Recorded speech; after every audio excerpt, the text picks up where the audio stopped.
1장부터 처음에 21절까지는 예수님이 안식일 날에 그 제자들이 밀이삭을 비벼 먹으니까 바리새인들이 안식일을 범했다고 공격하죠. 안식일 논쟁을 통해서 바리새인들과 갈등 구조를 겪습니다. 그런데 사실 그 당시 유대인들 종교 지도자들은 예수님을 참 그런 기적과 능력을 행하는 메시아로 받아들일 수 없었던 것은 그의 능력은, 그의 말씀은 너무나 특별했지만 사실 구약적인 관점에서 보면, 즉 자기들이 만든 율법을 막 깨어버리는 이런 분으로 보일 수밖에 없는 것이죠. 이들이 사실은 율법의 이 정신이보다도 율법의 애형적인 것들을 통해서 안식일 규례를 막 만들어 놨는데 예수님이 깨는 것이죠. 그래서 안식일 밀과 돼지삭을 먹는 것에 대해서 이들이 정죄하는 모습을 보게 됩니다. 예수님께서 안식일의 정신을 강조하죠. 안식일에 다윗이 성전에서 진설병 떡을 먹은 것이나 또 이 제사장들이 안식일 때 일을 하는 것이, 이런 예를 들면서 안식일의 주인은 나다 하면서 안식을 완성하러 오신 예수님에 대해서 선포하면서 정말 율법을 완전하게 하시는, 온전하게 하시는 예수님 모습을 봅니다. 여러분, 두 번째 사건은 또 어떻게 갈등이 시작되냐면, 예수님이 막 눈먼 자를 뜨게 하고 귀 먹은 자를 들리게 하니까 뭐라고 비난했냐면, 저 귀신의 왕 바알세불의 힘을 입어서 예수님이 귀신을 쫓아낸다. 말도 안 되는 이야기죠, 사실은. 여러분, 귀신이 귀신을 어떻게 쫓아내거죠? 그런데도 오늘 그렇게 비난을 할 때 예수님께서 그들의 논리를 반박하시면서 성령 해방죄를 거론하십니다. 이건 굉장히 심각해요. 모든 죄악은 예수님을 부인한 것도 사함받지만 성령을 해방하는 죄는 사함을 받지 못한다. 그러니까 성령의 하신 일을 아예 의도적으로 왜곡하고 지속적으로 반대하고, 결국 여러분, 성령 해방죄는 어제도 말씀드리지만 회개하지 못하는 죄예요. 여러분, 회개 못하면 지옥 가는 것이죠, 뭐예요. 결국은. 그러니까 오늘 이 바리새인들이 예수님의 그 기적의 능력을, 성령께서 임하셔서 성령의 능력이 일을 하는구나, 하나님 나라가 도래했으니까 여러분 당연히 먼 자가 눈을 뜨고 귀 먹은 자 귀를 열고 듣고, 이런 역사는 메시아가 와서 하시는 일이라고 이미 성경에 예언되었는데 이들이 믿지 않고 싶은 거죠. 예수님이 자기들의 기득권을 흔드는 자로 보였기 때문에 그들은 완전 왜곡하고 아예 눈을 감아버린 거지. 그래서 그 갈등 속에서 오늘 예수 성령 해방죄를 이야기하면서 좋은 나무, 나쁜 나무 열매를 이야기합니다. 그죠? 좋은 나무는 좋은 말을, 열매라는 건 결국 마음이 이 겉은 번지르하지만 이 마음에 악을 품고 있는 악한 것들이거든요. 이 바리새인들이, 악을 행하는 자들이. 그러니까 이 말이 뭐예요? 열매를 보면 그 사람이 어떤 사람인지 알 수 있잖아요. 그래서 오늘 좋은 나무는 좋은 열매 있고 나쁜 나무는 나쁜 열매를 맺는다면서 결국 너희의 말로 결국 종말론 중에 심판을 받으리라 하시면서 2라운드가 마무리 져요. 자, 오늘 이제 3라운드가 이제 시작된 게 오늘 본문이에요. 자, 이 오늘 구조적으로 성경이 우리에게 말씀하시는 바가 굉장히 의미 있게 우리에게 말씀합니다. 오늘 이스라엘 백성들이 표적을 구하는 거예요. 여러분, 유대인들은 표적 신앙이에요. 구약 때부터 그들이 출애굽이 그렇고, 여러분 그들의 하나님이 함께했던 역사는 전부 표적이요, 기적이었거든요. 그래서 유대인들의 신앙을 한마디로 표적 신앙이랍니다. 근데 이들이 다시 예수님께 나와서 표적 보여주기를 원하나이다, 좀 기적을 보여주십시오. 여러분, 예수님 기적이 없었어요? 아니죠. 오늘 눈먼 자 눈 뜨게 하고 귀 먹은 자 귀 들리게 하고 손 마른 자를 치료해 주시고, 여러분 정말 예수님의 놀라운 기적을 수없이 목격했는데도 그걸로 안 믿으니까 여러분, 아무리 표적을 더하면 더 큰 표적 하면서 표적 보여주기를 원하나이다, 이렇게 요구합니다. 이게 못 믿으면 이렇게 되는 거예요. 믿어지면 여러분, 표적이 뭐가 중요해요? 표적 한번 보면 이미 하나님이 하신 일이고, 이미 예수님이 수없이 하나님 나라의 도래의 선포와 하나님 나라를 가르치시고 하나님의 역사를 말씀으로 가르치는데 불구하고 그들은 그 말씀을 전혀 듣지 않았기 때문에 좀 더 큰 표적을 보여봐, 좀 더 기적을 보여봐, 계속 이걸 요구하고 있는 것이지요.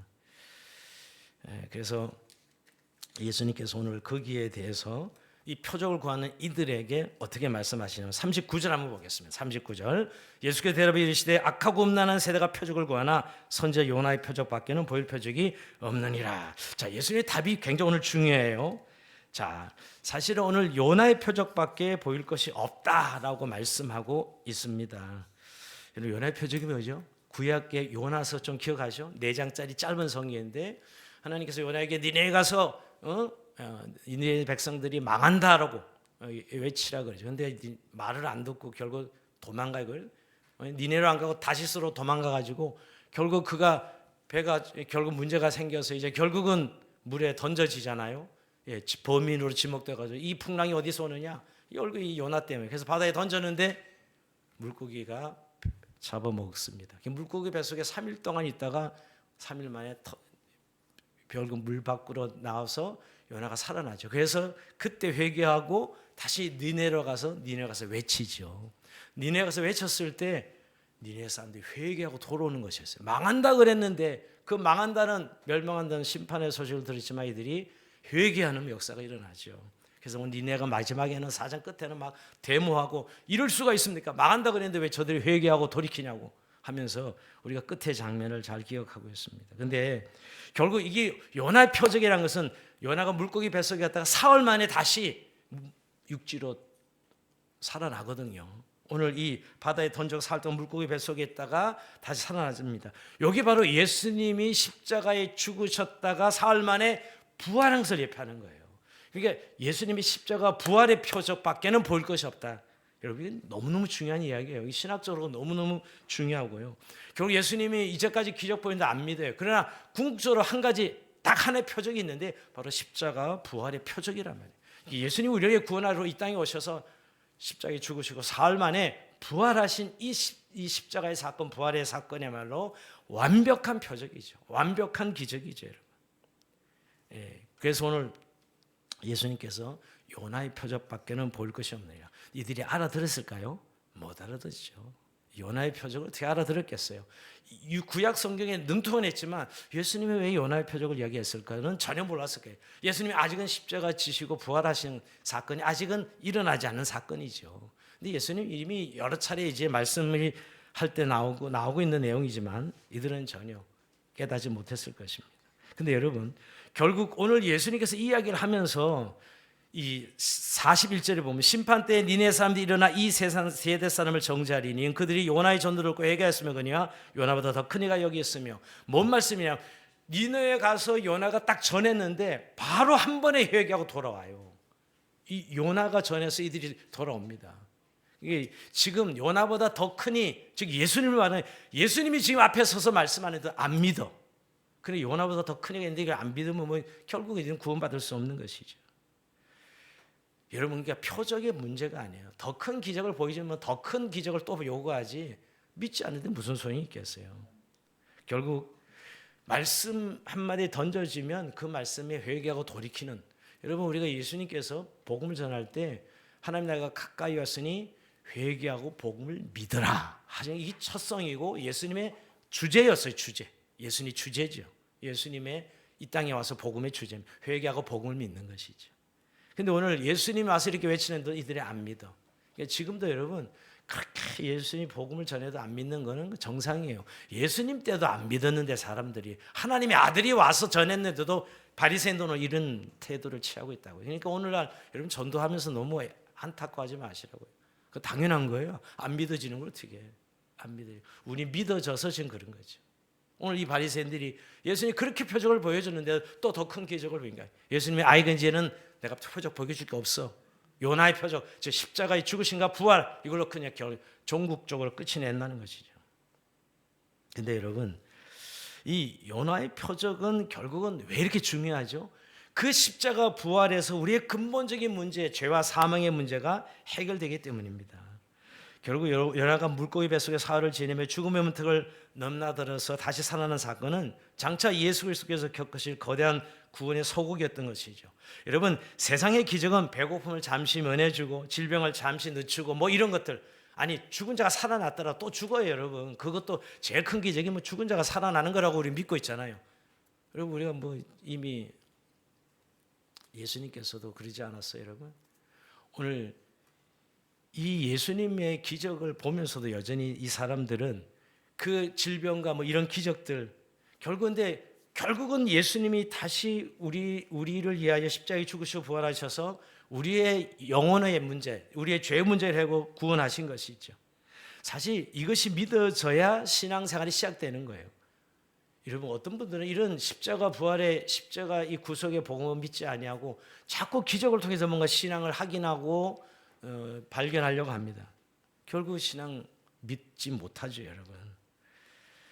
그러니까 여러분 우리가 결국 오늘 이 십자가의 표적인데 십자가는 하나님이 죄를 얼마나 미워하시는지 동시에 하나님 우리를 얼마나 사랑하시는지를 동시에 보여주는 확증입니다. 그러니까 더 이상 증거를 찾지 말고 더 이상 증거를 찾지 말고 내가 내 아들까지 주기까지 너를 사랑한 이 십자가가 가장 확실한 표적이 아니냐라고 말씀하고 있는 것이죠. 여러분 우리가 자꾸 신앙의 표적이 저는 필요하다고 생각해요. 우리 모두가 필요하죠, 여러분. 근데 표적은 그건 하나님의 일시적인 하나의 단계를 넘어가게 해서 우리에게 경험하게 하시는 것이지 그 표적이 우리의 신앙이 되진 않아요. 신앙은 뭐예요? 말씀을 믿고 그것이 믿음이 되는 것이죠. 말씀을 믿을 때 그게 믿음이 되는 것이죠. 그러니까 여러분 우리가 예수님께서 십자가에 죽으시다 부활하신 이 사건이야말로 이 요나의 표적 이게 완성인 것이죠. 그러니까 세상의 모든 표적은 결국 죽음 앞에서 무릎을 꿇습니다. 뭐 오병이요, 뭐 이 병을 고치고 기적을 맛보았어도 결국 인간은 죽음을 피할 수 없지요.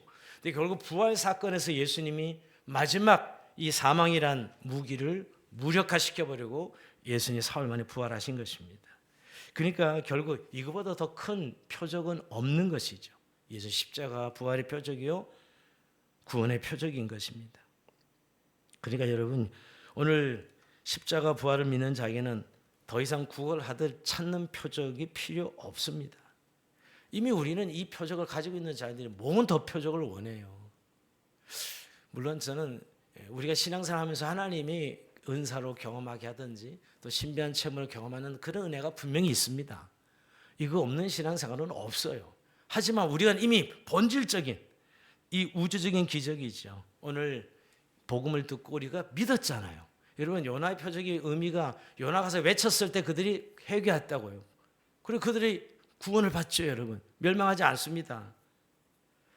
그런 것처럼 우리에게는 이미 회개하고 복음을 믿은 것 이것이 가장 큰 기적이요 표적이라는 것이죠. 그래서 오늘 이 이야기를 하시면서 42절에 심판 때에 남방령이 일어나 이 세대 삶을 정죄하니 이는 그가 솔로몬의 지혜로 말을 들으려고 땅끝에서 왔음이거니와 솔로몬보다 더 큰 이가 여기 있느니라. 자, 아까 요나보다 더 큰 이가 왔다고 지금 말씀하시면 이제는 남방왕이 스바형을 이야기하는데 솔로몬 왕 때 그 멀리서 스바형이 와서 솔로몬의 지혜를 들었다는 거예요. 근데 지금 솔로몬보다 더 큰, 즉 남방 이 솔로몬 더 큰 사람이 예수님이잖아요. 오늘 예수님이 전한 이 복음, 즉 십자가와 부활의 복음이죠. 이것을 믿으면 끝이라는 거예요. 이게 다 완전한 표적이고 능력인 것이죠. 그런데도 사람들이 듣지 않고 있다는 것입니다. 예수님이 하는 말씀이 육신이 되어 우리 가운데 오신 분인데 결국은 듣지 않고 있는 것이죠.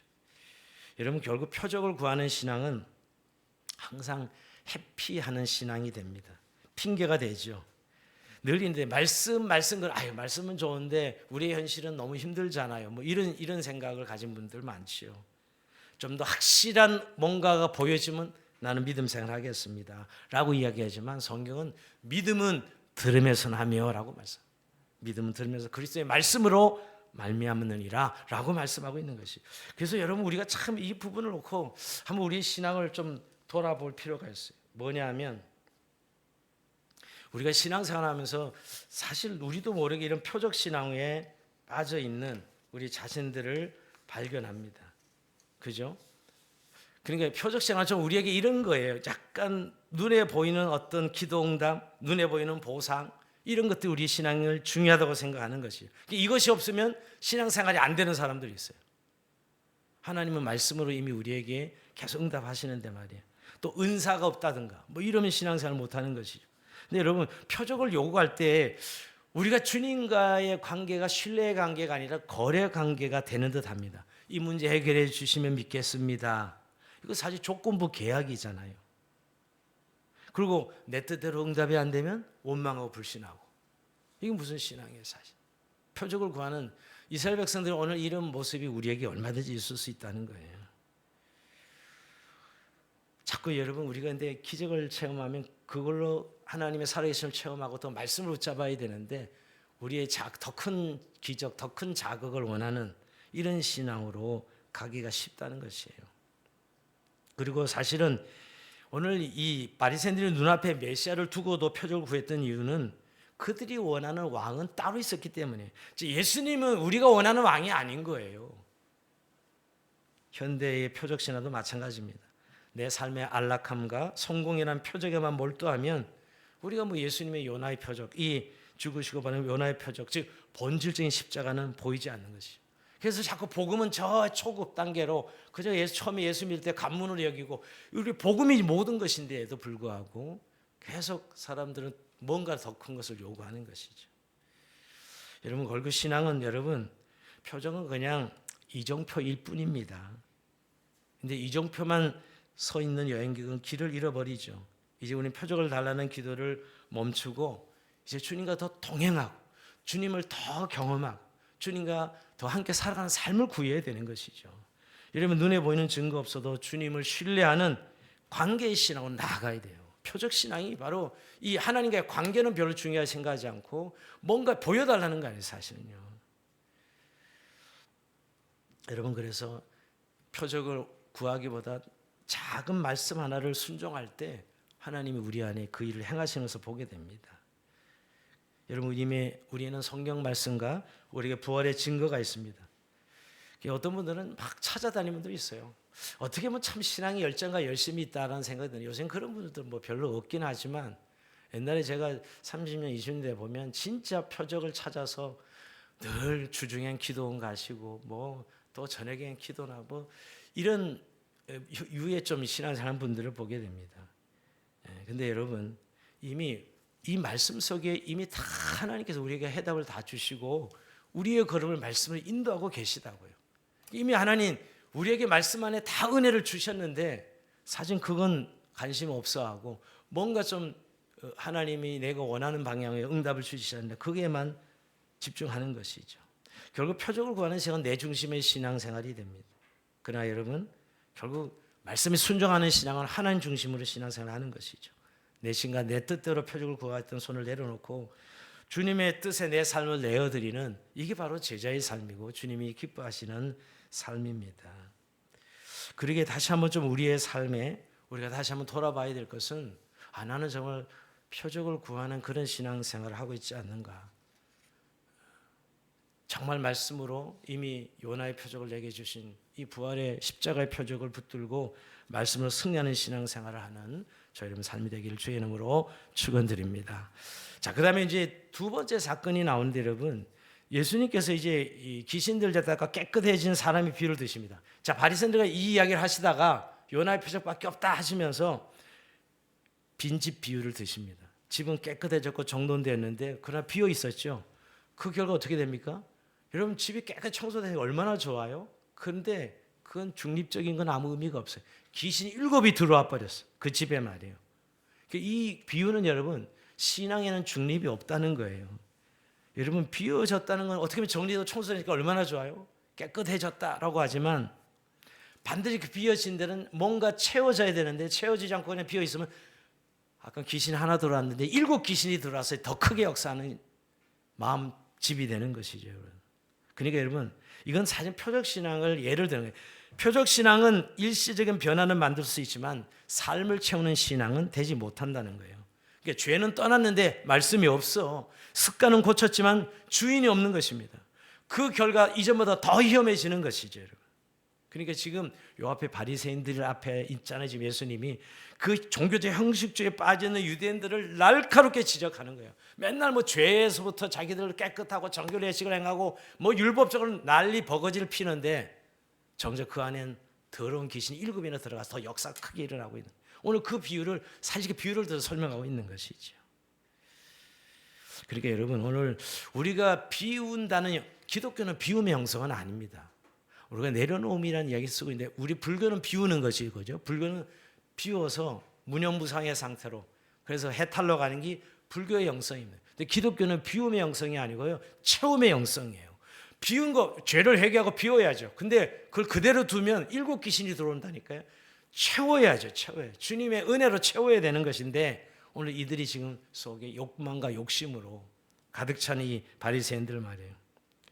여러분, 악한 영은 깨끗하게 청소된 집을 보고 떠나는 것이 아니라 오히려 주인은 그 빈집을 절호의 기회로 삼습니다.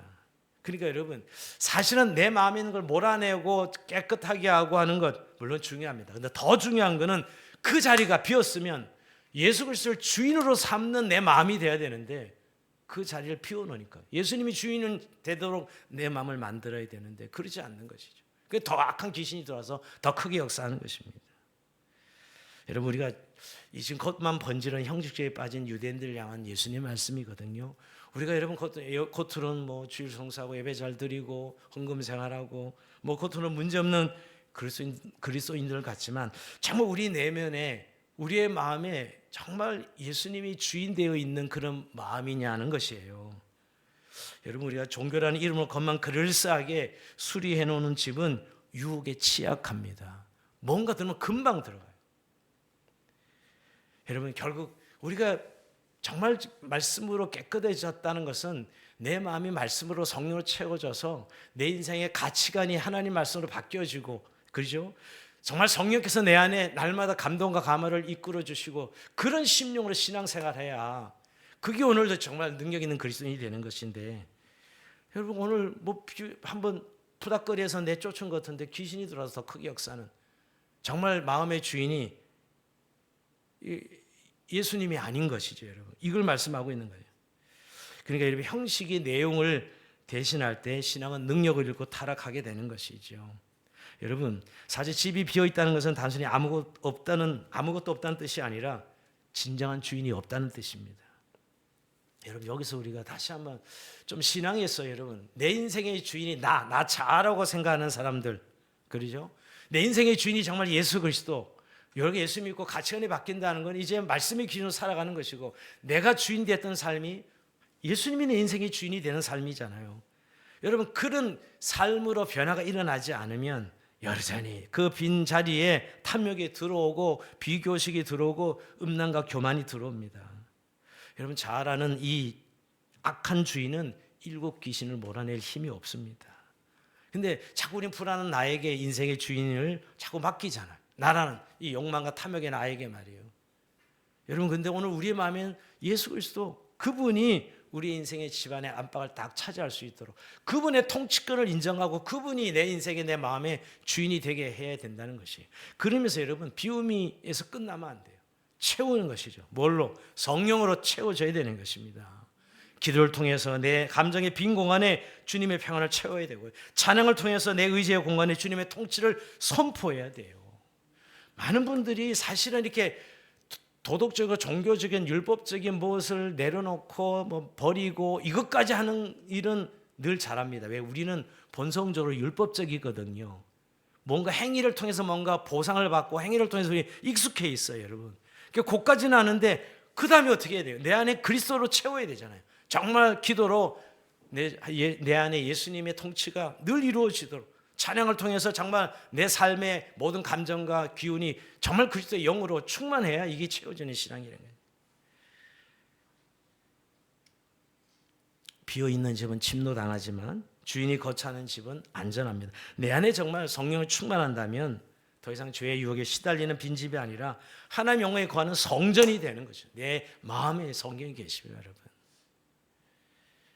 이 빈집 비유를 통해서 예수님이 정확하게 바리새인들 문제점을 지적한 것이에요. 여러분, 오늘 우리의 마음의 상태는 어떠합니까? 겉만 번지르하게 수리된 듯 주인 없는 빈집은 아닙니까? 아니, 정말 그렇다면 우리 예수님께서 우리 안에 왕노릇하고 계시냐고요. 여러분, 우리가 나라는 자아가 늘 왕노릇하는 그런 삶을 살면 결국은 아까 말한 일곱 귀신이 들어와서 더 크게 역사합니다. 사실 오늘 예수님께서 이 바리새인들 앞에서 지금 이 말씀을, 그들의 얼마나 종교예요, 얼마나 종교적이고요, 얼마나 그들이 종교적으로 깨끗합니까, 도덕적이고. 그러나 마음에는 악이었거든요. 악.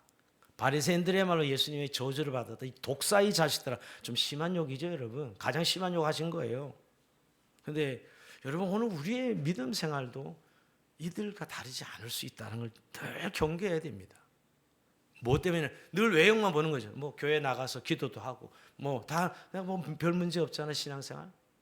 네, 정말 내 마음에 누가 통치해요? 자기가 통치하면 악한 일곱 귀신이 들어왔는 마음의 집이 되는 겁니다. 겉은 번지른 하지만 여러분. 그러나 그리스도가 내 안에 계신다면 여러분 그리스도의 평강이, 그리스도의 기쁨이 우리 안에 우리를 다스릴 것입니다.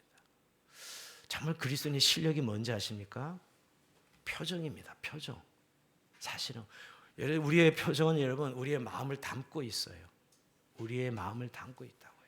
그렇다고 의도적으로 막 위선적으로 맨날 근육을 움직여서 웃고 뭐 이것도 훈련하기엔 더 좋은 것 같아요. 훈련하면 여기 뇌가 약간 멍청하기 때문에 자꾸 웃다 보면 뇌가 행복한 거구나 이렇게 느낀대요. 뭐 그래서 훈련을 자꾸 시키는데 저는 그런 것도 필요하다고 생각하지만 중요한 건 여러분 그런 의미가 내 마음에 있는 이 평안이 얼굴에 그대로 있습니다.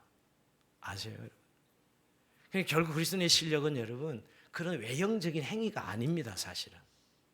그 사람의 인격과 성품이에요. 정말 그리스도가 통치하는 그 심령 속에 뿜어나오는 하나님의 평안과 기쁨이라고요. 근데 여러분 그 마음은 너무 도외시하고 여기지 있지 않습니까? 여전히 나라는 자아가 움직이면서 주님이 하는 거야. 그래 예수님 안 믿는 사람들이 늙은데 저것들은 지들이 다 하면서 막 예수님이 한다 그러네.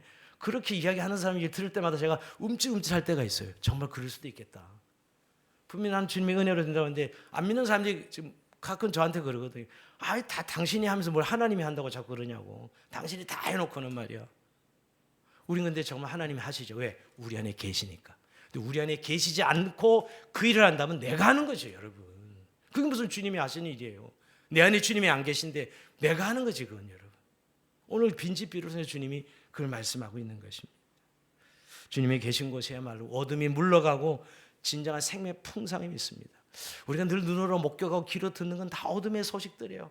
여러분 저는 이렇게 유튜브 잠깐 좀 휴식하려고 틀어보면 별별 이야기들 다 어둠과 해결이 안 되는 정치 여러 이야기를 하고 노후 이야기 요새 주정이 그런데 이런 이야기를 듣다 보면 해결되는 거 하나도 없는 문제들입니다, 여러분. 그래도 나름대로의 자기가 진리를 찾아서 그 노력이 아무 무의미하다는 이야기가 아니라 결국 결론이 없어요. 그게 해답이 됩니까, 여러분? 결국 생명 되신 주님이 우리 마음에 계셔야 그 어둠이 물러가고 우리 안에 진정한 평강과 생명을 임할 줄로 믿습니다. 자, 마지막 사건은 여러분 동생과 어머니가 찾아오면 예수님께 이 말씀도 결국 연결되는 말씀인데 사람들이 이야기하면 당신 어머니와 지금 마리아입니다. 동생들이 왔습니다. 여러분 예수님 동생 4명이나 있잖아요, 성경에. 그때 예수님이 충격적인 말씀을 하는 거예요. 약간 이게 좀 이런 거 보고 예수님을 좀 비판하는 분들이 많은데 누가 내 어머니 동생들이냐? 이 예수님 가족도 없네. 이렇게 지금 완전히 이해할 수 있는 내용이에요. 근데 여러분 이 말씀은 사실 예수님이 가족을 부정하신 것 아닙니다. 의도적인 거죠. 예수님 누구보다 가족을 사랑하라 그랬죠. 그런데 오늘 여기 의도적으로 누가 내 어머니와 내 동생들이냐? 하늘에 계신 내 아버지의 뜻대로 행하는 자가 내 형제여 내 자매여 어머니라 이렇게 말씀하고 있는, 즉 참된 신앙의 기준을 이야기한 거예요. 오늘 이 사건이 지금 연계되어 있어요, 지금. 그러니까 오늘 바리새인들이랑 지금 예수님 한바탕 지금 대결을 벌였는데 세 번째로 그 대결을 벌였는데 결국 하나님 말씀 참되게 순종하는 자가 결국 진정한 내 어머니고 내 가족이다라고 말씀하고 있는 거예요. 혈연관계 무시한 것이 아닙니다.